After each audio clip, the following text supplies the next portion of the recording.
हजरात मैं आपको बताऊं, दुनिया में हम आए हैं चंद दिन के लिए, इस जिंदगी का कुछ पता नहीं है कि ये जिंदगी है तो है कितनी। लोगों कभी तो पैदा होते ही इंतकाल हो जाता है, और अगर पूरी जिंदगी भी जिए तो 60 या 70 साल, इससे ज्यादा जिंदगियां अब हो भी नहीं रही। मेरी भाइयों बात गलत तो नहीं है? कितनी जिंदगियां हो रही है? 60। जोर से बोलो। और तुम्हारे गांव में तो बच्चों के भी बाल सफेद हैं। देखो इस बच्चे के, देखो ये बिल्कुल सफेद बाल है। मैं तो हैरत में पड़ गया यार, हैं तो 5 साल के बच्चों के बाल सफेद हो जाते हैं। बताइए बेटे, खड़ा होइए बेटे, खड़ा होइए, खड़ा खड़ा खड़ा खड़ा हो। देखो मैं गलत नहीं कह रहा हूं, मैं कोई बात आपको लगे कि मुफ्ती साहब गलत। बेटे इधर देखो, इधर देख, इधर देख, देखो मैं गलत नहीं कह रहा हूं। मैं बाखुदा मैं क्यों झूठ बोलूंगा। मुझे यार अफसोस लग रहा है यार, 5 साल के बच्चों के बाल सफेद हो जाते हैं यार। बताइए, हैं पहले बाल होते थे यार 70-50 साल के बाद, या 30-35-40 साल के बाद सफेद होना शुरू होते थे। लोगों अब क्या जिंदगियां रही हैं यार। 5 साल का बच्चा भी सही से नहीं है, बाल सफेद हो गए यार। क्या जिंदगी है? हकीकत है कुछ इस जिंदगी की? मुझे बताइए आप, बताइए आप। 2 ही बातें हैं, या तो सफेद हो गए या सफेद करा लिए। 2 ही बातें हैं क्या ना जी। अगर करा लिए तब भी अफसोस की बात है यार, 5 साल का बच्चा भी इन बातों को जानने लगा जी, तब भी अफसोस की बात है यार जी। 5 साल का बच्चा भी इन बातों को जानने लगा, इसकी खता नहीं है इस बच्चे की। इसे क्या पता बाल सफेद करना क्या होता है? ये बेगुनाह है ये बच्चा जी जी, ये जन्नती है, नाबालिग है। ये तो उनके बड़ों की खता है कि जिसने इसके बाल कराए जी। बेशक इसके बड़ों की खता, इस बच्चे की कोई खता नहीं। ये बेगुनाह है ये बच्चा, ये जन्नत का हकदार है ये बच्चा। लेकिन बच्चों के सबसे पहला मदरसा तो उसकी माँ और उसका बाप होते हैं। वो कैसे अपने बच्चे को तालीम दे रहे हैं, वो बच्चा वैसा ही सीखता है। कुछ बच्चे छोटे छोटे घरों के कलमा सुनाते, कुरान शरीफ की छोटी छोटी सूरतें सुनाते, और कुछ बच्चे रास्तों में खड़े होकर गालियां सुनाते हैं। दोनों बच्चे ही नेक, दोनों बच्चे जन्नती हैं। जो गालियां सुना रहा वो भी, और जो कुरान सुना रहा वो भी। लेकिन खता तो उसकी है ना जिसने गाली सिखाई है इस बच्चे को जी जी। बेशक तारीफ तो उस माँ की करो जिसने अपने बच्चे को पैदा होते ही जब आंख खोली उसने तो अपने बच्चे को कुरान सिखाया। अफसोस तो उस माँ पे है कि जिसने अपने बच्चे को फिल्मी दुनिया और फिल्मी हीरो के तरीके सिखा दिए। हाय हम कहां जा रहे हैं लोगों? तुमने तो मस्जिदों की छतें नहीं डलवाई हैं, और मस्जिदें पुरानी। जब इनका दौर आएगा, जो 5 साल में जिनके तुमने बाल सफेद और काले करा दिया, अल्लाह करे पता नहीं, खुदा ना करे, ये क्या करेंगे इन मस्जिदों का? ये रहने भी देंगे मस्जिदें कि नहीं रहने देंगे? उसकी वजह यह है कि आज से 200 साल पहले जाइए, 500 साल पहले हमारे बाप दादा क्या करते थे, और पहले जाइए क्या करते थे, आज हम क्या कर रहे हैं। मस्जिद में इमाम का चंदा देने तैयार नहीं, उसकी तनख्वाह के लिए की तनख्वाह चढ़ जाती है इमाम की। लोगों अब तो मुझे बड़ा अफसोस होता, ये लॉकडाउन लगा था, कितनी मस्जिदों में इमामों को निकाल दिया गया, तो लॉकडाउन में हम तो नमाज पढ़ने आ ही नहीं रहे। मौलाना तुम्हारा क्या होगा, तुम भी चले जाओ।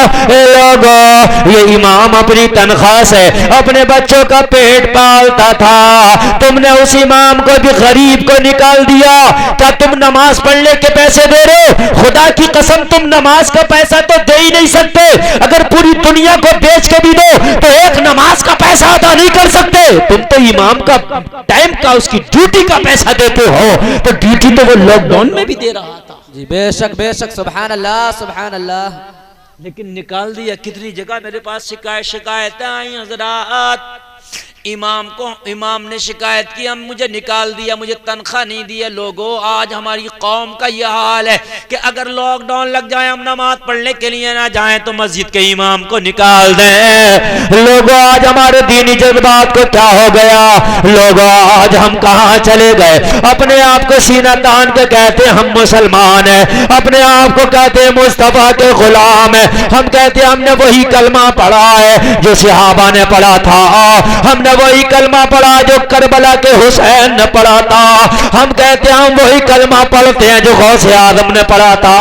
लोगों कलमा तो वही है, कुरान तो वही है, मगर कान खोल कर सुनो, ईमान न गौसे आजम जैसा है, न सहाबा जैसा है, न ताबीईन जैसा है, न तबी ताबीईन जैसा। सुभान अल्लाह, सुभान अल्लाह। ईमान नहीं है हमारा, ईमान का फुकदान है, ईमान बिल्कुल खत्म है हमारा। अल्लाह की कसम अगर जर्रा बराबर भी हमारा ईमान हो गया होता ना, तो आज हमारे ये हालात नहीं होते कि हमें कभी अमेरिका मार रहा, हमें कभी इजराइल ठोकता है, हमें कभी बर्मा में मारा जाता है, कभी इराक में हमें ठोका जाता है, कभी सीरिया में हमारे बच्चों को बम से उड़ा दिया जाता है। खुदा की कसम हमारा ये हाल ना हुआ होता मुसलमानों। अरे अगर हमने कलमा तो वही पढ़ा, लेकिन ईमान अगर वो वाला होता, अरे करोड़ होकर जो चाहता हमें मार देता है। खुदा की कसम वो 313 थे, उन्हें दुनिया ना मिटा पाई थी। सुभान अल्लाह, अल्लाह अल्लाह। समझ में आ रही है भाइयों बात? सुभान अल्लाह। अल्लाह आपको सलामत रखे मेरे भाइयों। आप बहुत अच्छा सुन रहे हैं। मैं दुआ करके जाऊंगा इंशाअल्लाह। आज मैं तकरीर तो करके जाऊंगा, लेकिन आपके लिए दुआ भी करके जाऊंगा। अल्लाह ने चाहा आज आपकी परेशानियां भी दूर हो जाएंगी। मोहब्बत से आप मेरी बातें सुनिएगा। अच्छे काम में अगर आप किसी से जिद कर लें तो अच्छी बात है। ये मस्जिद में इतने पैसे दे रहा मगर मैं इससे ज्यादा दूंगा, ये अच्छी बात है जी। इसने अपने बेटे को हाफिज बनाया, मैं अपने को मुफ्ती बनाऊंगा, अच्छी बात है जी बेशक। इसने 10 गरीबों को कपड़ा पहनाया, मैं 20 को पहनाऊंगा, अच्छी बात है जी बेशक। इसने एक बेटी की गरीब की शादी कराई, मैं 2 लड़कियों की शादी कराऊंगा, गरीबों की, अच्छी बात है बेशक। सुभान अल्लाह। मेरा बड़ा भाई मेरे माँ बाप की खिदमत करता, मैं इससे बढ़ के करूंगा, अच्छी बात है जी बेशक। इसने 1 हज किया, मैं 2 करके आऊंगा, अच्छी बात है। सुभान अल्लाह, माशाअल्लाह। बात समझ रहे हैं आप जी। लेकिन डांस पार्टी हो रही है, ये 50-50 का नोट दे रहा, मैं 100-100 का दूंगा, हराम है जी बिल्कुल। मियां बहस हो जाती है, बाज भर को नंगा होकर आता, कपड़े तक दे देता। क्या हो गया? बोले बहस हो गई थी, बहस में बस सब कुछ खत्म हो गया तो कपड़े भी दे दिए जी। बड़ा नोट चलता है ऐसे चलेक करारा जिसका कोई जवाब नहीं, पता नहीं कहां से आ जा, ये कहां से आ गया। और किसी बात के लिए कहो तो बिल्कुल हिसाब नहीं है। अगर कह दो भाई चंदा चाहिए मस्जिद के लिए, मदरसे के लिए, क्या कभी हिसाब नहीं है। और तुम अभी देखो कहीं डांस पार्टियों में एक रात में 50-50 हजार के इनाम आ जाते हैं डांस पार्टियों पर। यार मुझे ताज्जुब होता है, ये गरीब बस्ती वालों ने दे दिए भाई, आ कहां से गए? बस ईमान की बातें वो शैतान दिलाता है। अच्छे कामों में अगर आगे बढ़ो तो सुभान अल्लाह, बेशक। सुभान अल्लाह, सुभान अल्लाह, सुभान अल्लाह। अच्छे कामों में आगे बढ़ा करो।